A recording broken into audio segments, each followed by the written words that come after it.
நன்னாரி சர்பத் எப்படி பண்ணுறதுன்னு பார்க்கலாம். இதுக்கு என்னென்ன தேவைன்னு பார்ப்போம். ஃபஸ்ட்டு நன்னாரி வேர். நன்னாரி வேர் பார்த்தீங்கன்னா நாட்டு மருந்து கடையில் கிடைக்கும். இது வந்து சப்ஜா விதை. சப்ஜா விதை வந்து கருப்பு எள்ளு மாதிரியே இருக்கும். இது வந்து பாதாம் பிசின். இது எல்லாமே வந்து நாட்டு மருந்து கடையில் போய் கேட்டிங்கனாவே கிடைக்கும். ஒரு லெமனு, வெல்லம். ஸ்வீட்னஸ்க்காக நான் வெல்லம் சேர்க்குறேன். ஒயிட் சுகர் பதிலாக நம்ம வெல்லம் ஆட் பண்ணிக்கலாம். கருப்பட்டி ஆட் பண்ணால் இன்னும் உடம்புக்கு நல்லது.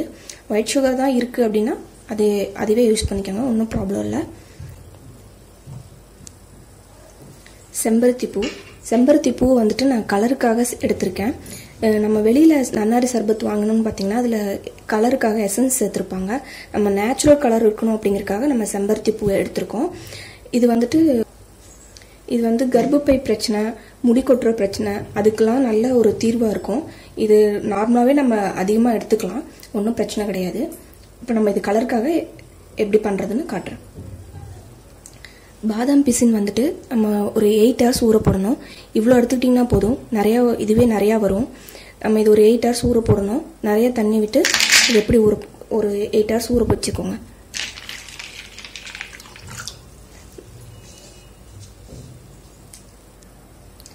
சப்ஜா விதை ஒரு 1.5 ஸ்பூன் போட்டிங்கன்னா போதும். இது நீங்கள் ஜூஸ் போடுறதுக்கு முன்னாடி ஒரு 1/2 hourக்கு முன்னாடி ஊற போட்டிங்கன்னா போதும். சீக்கிரம் இது 1/2 hourலேயே ஊறிடும். இது முழுகிற அளவுக்கு மட்டும் தண்ணி ஊற்றிக்கோங்க, போதும்.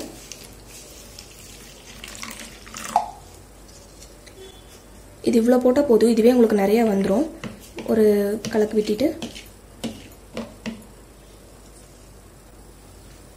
செம்பருத்தி பூ வந்துட்டு இதோட மகரந்தத்தையும் இதோட காம்பையும் ரிமூவ் பண்ணிடுங்க. ரிமூவ் பண்ணிவிட்டு இந்த பூ மட்டும் இருந்தால் போதும். இது எல்லா பூவையும் இந்த மாதிரி இந்த மகரந்தத்தையும் காம்பையும் ரிமூவ் பண்ணிவிட்டு எடுத்து வச்சுக்கோங்க.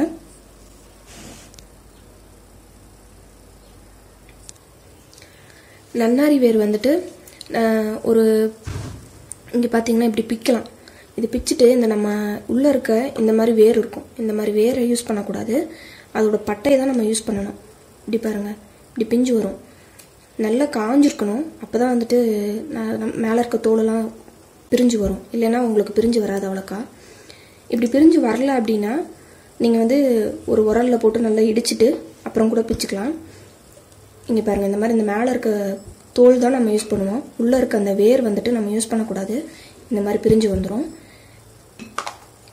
இதை வந்துட்டு நல்லா மிக்சியில் போட்டு பொடி பண்ணிவிட்டு இதை வந்து நல்லா தண்ணி ஊற்றி கொதிக்க வைக்கணும். அது எப்படி பண்ணுறதுன்னு பார்க்கலாம். நன்னாரி வேர் வந்துட்டு நல்லா நம்ம அந்த உள்ளே இருக்க வேர்லாம் எடுத்துட்டு மேலே இருக்க பட்டையை மட்டும் போட்டு நல்லா மிக்சியில் அடித்து பொடி பண்ணி வச்சுருக்கேன். இதை வந்து நம்ம தண்ணியில் போட்டு கொதிக்க வைக்கணும். அப்புறம் இந்த செம்பருத்தி பூ பார்த்திங்கன்னா நார்மலாகவே வலுவலுன்னு இருக்கும். நம்ம இதை தண்ணியில் போட்டோம்னா வலுவலுப்பு வந்துடும். அந்த சுடு தண்ணியில் போட்டு நல்லா நம்ம கொதிக்க வைக்கும்போது நமக்கு அந்த கலரும் கிடச்சிரும், அந்த வலுவலுப்பு தன்மையும் போயிடும். அடுத்து நம்ம வெல்லத்தை வந்து பாகு காய்ச்சி எடுத்துக்கணும். இது 3 எப்படி பண்ணுறதுன்னு இப்போ பார்க்கலாம். நன்னாரி வேர் வந்து நம்ம கொதிக்க வச்சுக்கலாம். அந்த பொடி பண்ணதை ஃபஸ்ட்டு போட்டுட்டு ஒரு 3 டம்ளர் தண்ணி ஊற்றிக்கோங்க.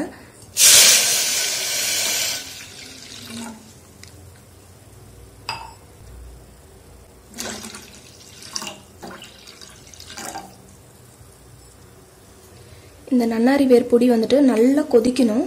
நம்ம 3 டம்ளர் தண்ணி ஊற்றிருக்கோம். இது வந்து ஒரு 1.5 டம்ளர் தண்ணி அளவுக்கு சுண்டி வரணும். அந்தளவுக்கு நல்லா கொதிக்கணும். இது கொதிச்சதுக்கப்புறம் காட்டுறேன்.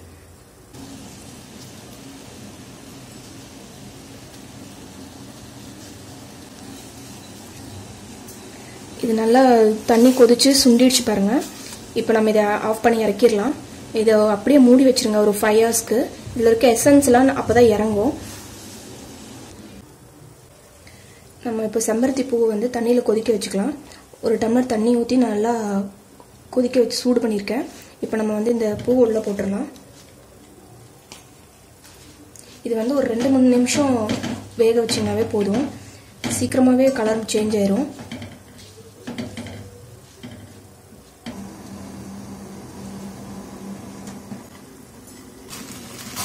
இப்போ செம்பருத்தி பூ பாருங்கள், நல்லா கலர் சேஞ்ச் ஆகிடுச்சு.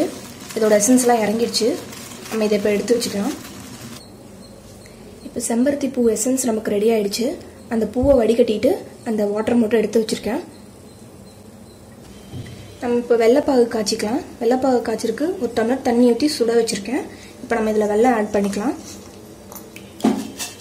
மெதுவாக போடுங்க, இல்லைன்னா மேலே தெரிச்சிட போகுது. இது நல்லா ஒரு கலரி கொடுத்துருங்க.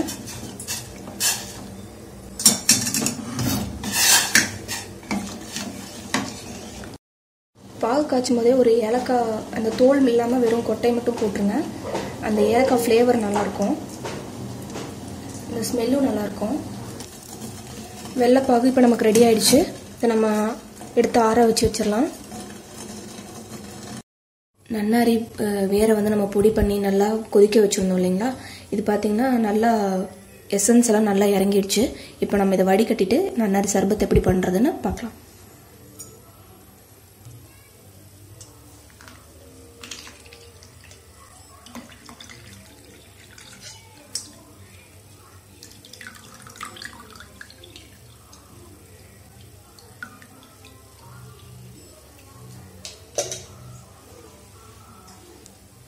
இப்போ நம்ம இது வடிகட்டிட்டோம்.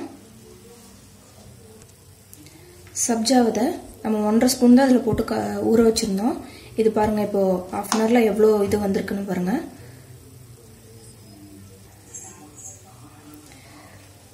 பாதாம் பீஸுன்னு பாருங்கள், நான் எண்ணி ஒரு 5 பீஸ் 6 பீஸ் தான் போட்டேன். அதுவே பாருங்கள் எவ்வளோ நமக்கு வந்திருக்குன்னு. இது கரெக்டாக ஒரு 8 ஹவர்ஸ் ஊறணும். அப்போ தான் இந்த மாதிரி உங்களுக்கு நல்லா பாசி மாதிரி ஜெல்லி மாதிரி உங்களுக்கு வரும். நன்னாரி சர்பத் எப்படி பண்ணுறதுன்னு பார்க்கலாம். ஃபஸ்ட்டு நம்ம ஒரு ஐஸ் கியூப் போட்டுடலாம். கட் பண்ணுங்க. நன்னாரி ஒரு கரண்டி எடுத்து ஊற்றிடலாம்.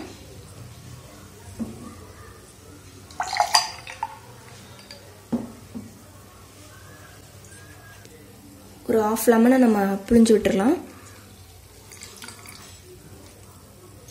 இவ்வளோ போதும். அடுத்து நம்ம சப்ஜா விதை போடலாம். இது ஒரு 1.5 ஸ்பூன், 1 ஸ்பூன் போட்டிங்கன்னா போதும்.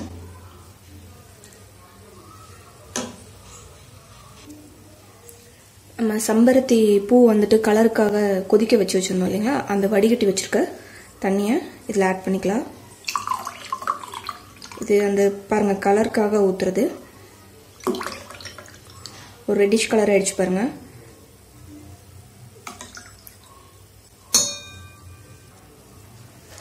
பாருங்கள் அந்த கலர் நல்லா வந்திருக்கு. பாதாம் பிசின் 1 ஸ்பூன் ஆட் பண்ணிக்கலாம்.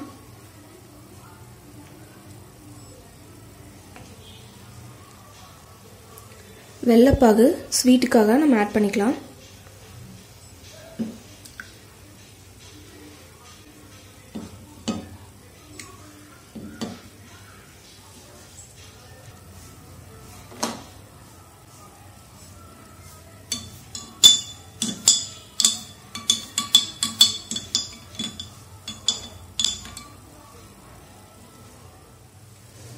சுவையான நன்னாரி சர்பத் ரெடி. இது நம்ம எல்லாமே இயற்கையான பொருட்கள் சேர்த்துருக்கிறதுனால உடம்புக்கு ரொம்ப நல்லது, குளிர்ச்சி கூட. இதை டேஸ்ட் பண்ணி பாருங்கள்.